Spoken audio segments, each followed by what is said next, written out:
In the last episode, we broke down the composition of a Muslim funerary ritual. These were the sequential actions that represented the roles and responsibilities of the family. But these physical actions, what purpose did they serve? How do these events help someone dealing with loss overcome their sorrows?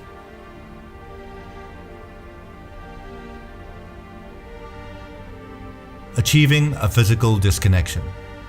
During the first moments of the ritual, critical instances of acknowledgement that spirit and person have left the physical realm are ingrained into the psyche of the mourning family. As explained in part 1, the first event of the ritual is the washing of the body. The impact here on the female family members performing the tactile task is enormous. Holding, moving, and washing the body is a sensory experience that establishes a clean break in the physical connection between the living and the dead. With the skin cold to the touch, and at such close proximity, no words are spoken, eyes never meet, and zero reactions are granted. This body is not the person he or she was, only moments before their heart stopped beating. Upon the start of the burial process, the male family members carry the body by hand. There's no casket, no cover. All can see a figure without a life force. A body less in physical presence than ever imaginable.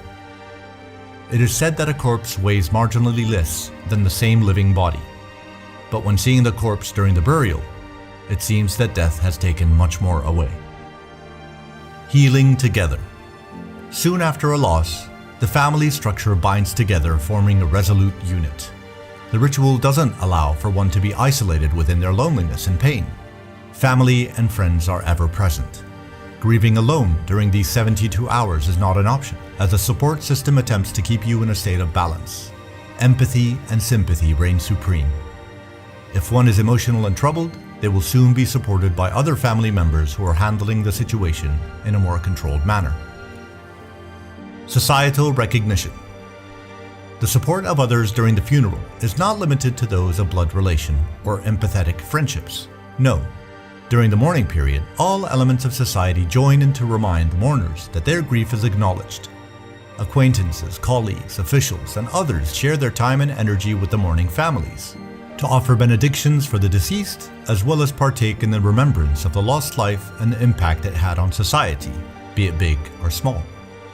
The condolences also include blessings to the mourners, helping alleviate their spirits, even if only marginally.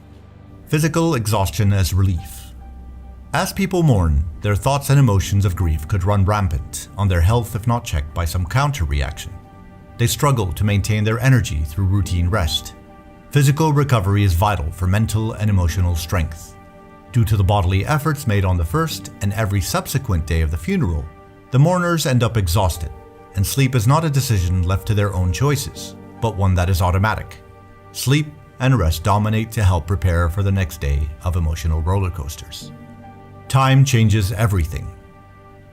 As a 3-day event, there is a clear beginning and an end to the mourning period, including ample time to accept significant changes to one's state of being, allowing mourners to have a clear date of finality when their lamentations can cease.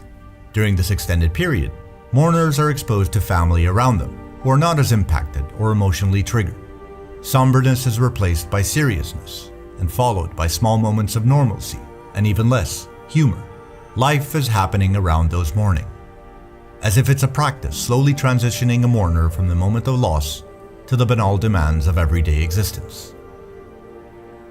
We look at these rituals as being accidental, but this would be far from the truth. These actions are clearly calculated to help those process their grief and loss. It is a ritual that links the intensity of one's responsibilities during the mourning period proportionately to their proximity and emotional connection to the deceased. If you're close, then your effort is great and complex, across all beingness, physical, mental, and emotional. If you are distant in relation, the impact of loss on your life is less, then the funeral demands on you are consequentially less. These ways in dealing with loss are not about being Muslim, Christian, or any other religion. They're about handling human moments of frailty and the actions and reactions put in place to help those when dealing with pain and suffering, to help them ride the storm, the chaos of loss. And we share wisdoms that take those who mourn from the dark and into the light, how to get back to a semblance of normal. Thank you.